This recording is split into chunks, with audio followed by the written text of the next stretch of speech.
दोस्तों, क्या आप चमत्कार में विश्वास करते हैं? अगर नहीं तो आज की वीडियो देखने के बाद आपका दिमाग बदल जाएगा। वीडियो पूरी देखना क्योंकि सच में दिल पिघला देने वाली ये कहानी है। एक 4 साल का बच्चा जिसका नाम सारू था, जो कि दक्षिणी भारत के किसी छोटे से गांव में रहा करता था।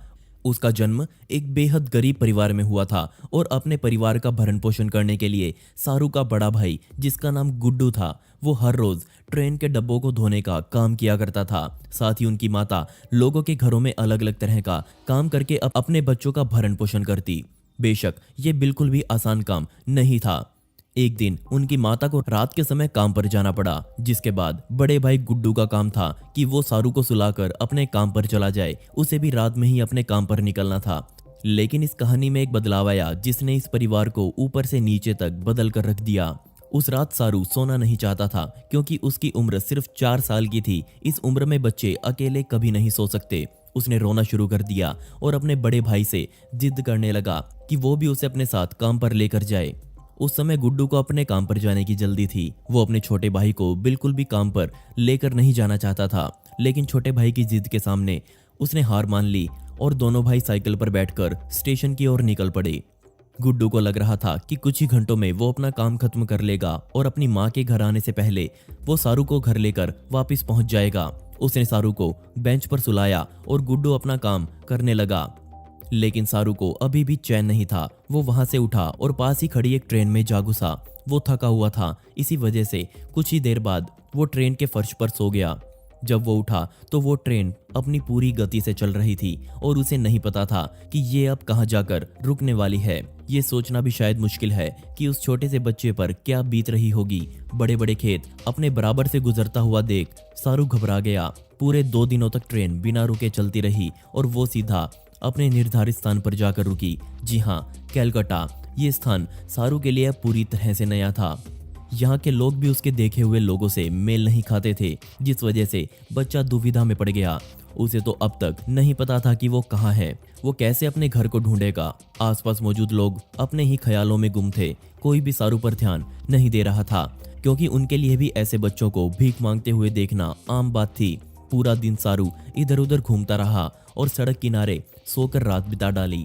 कुछ और दिन उसके यही बीते और मुझे लगता है कि यहाँ आपको ये बताने की जरूरत नहीं है कि बेघर बच्चों के साथ ऐसे शहरों में क्या किया जाता है। वो ऐसे ही बच्चों के साथ मिला। फिर एक रात एक अनजान आदमी आया जो सभी बच्चों को उठा कर ले गया। सारू ने ऐसा कुछ पहले कभी नहीं देखा था। वो चमत्कारिक रूप से वहां से भाग गया। अब फिर से उसने चौराहों पर घूमना शुरू कर दिया। एक दिन जब वो भूखा था, वो सड़क के एक किनारे पर जाकर बैठ गया और उसके बिल्कुल सामने एक रेस्टोरेंट वहां बना हुआ था। खिड़की से उसने देखा कि एक आदमी वहां बैठकर खाना खा रहा है।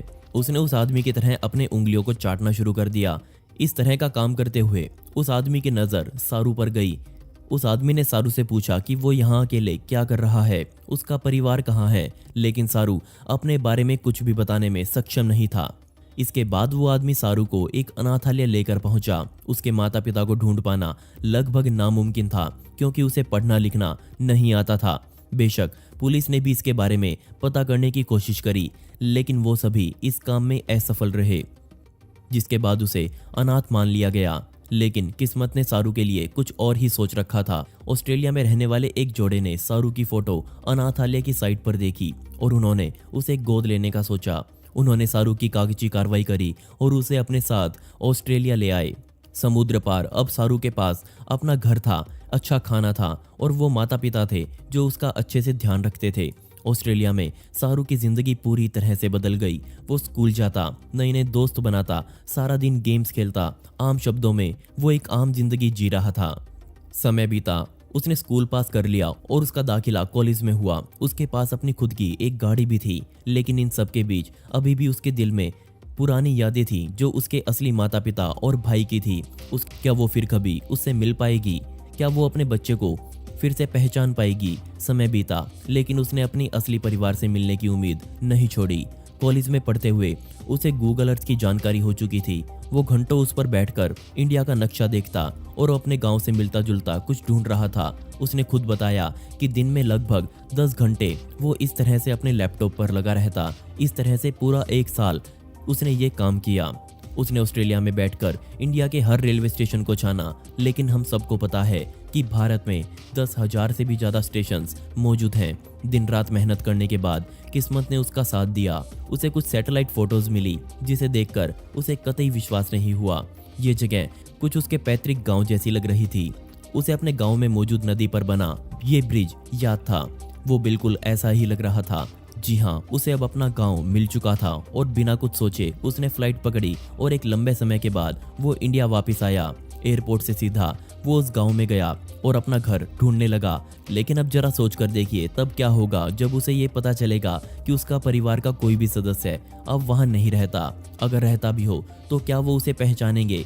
वो इस डर को मन में रखकर चल ही रहा था कि एक बूढ़ी औरत ने उसे गले लगा लिया। उसे नहीं पता था, लेकिन वो उसकी असली माता थी। बेशक सारू नहीं, लेकिन उसकी माता उसे पहचान चुकी थी कि ये सारू है। एक माँ का दिल कभी गलत नहीं पहचान सकता। एक माँ अपने बेटे से पूरे 25 सालों बाद मिली थी, लेकिन सारू के लिए एक और झटका उसका इंतजार कर रहा था। जी हाँ, उसका बड़ा भाई अब मर चुका था। अब आप सोच रहे होंगे कि ये कैसे हुआ, तो ये उसी रात हो गया था जब सारू उस स्टेशन से गायब हुआ था। गुड्डू सारू को ढूंढते हुए स्टेशन पर इधर उधर भटक रहा था और इसी बीच वो एक ट्रेन के नीचे आ गया, जिसके बाद उसकी जान चली गई। सारू ने बताया कि हर कोई उसे यही बोल रहा था कि वो कभी अपनी माता को नहीं ढूंढ पाएगा। इतने बड़े देश में एक छोटा सा गांव ढूंढना लगभग नामुमकिन है, लेकिन अगर आपके दिल में कोई चाह है और आप उसके प्रति ठान चुके हैं तो यकीन मानिए आपको सफल होने से कोई नहीं रोक सकता।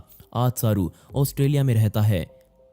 हर महीने वो कुछ पैसे अपनी माँ को भेजता है और आज उसकी माता को वो कठिन काम करने की जरूरत नहीं है जो वो पहले किया करती थी। उसकी माता ने बताया साल में कई बार सारू अपने ऑस्ट्रेलिया वाले माता पिता को अपने गांव लेकर आता है। उसकी माता ने बताया कि कई सालों तक उसने भी सारू को ढूंढने की कोशिश करी, लेकिन वो सफल नहीं हो पाई।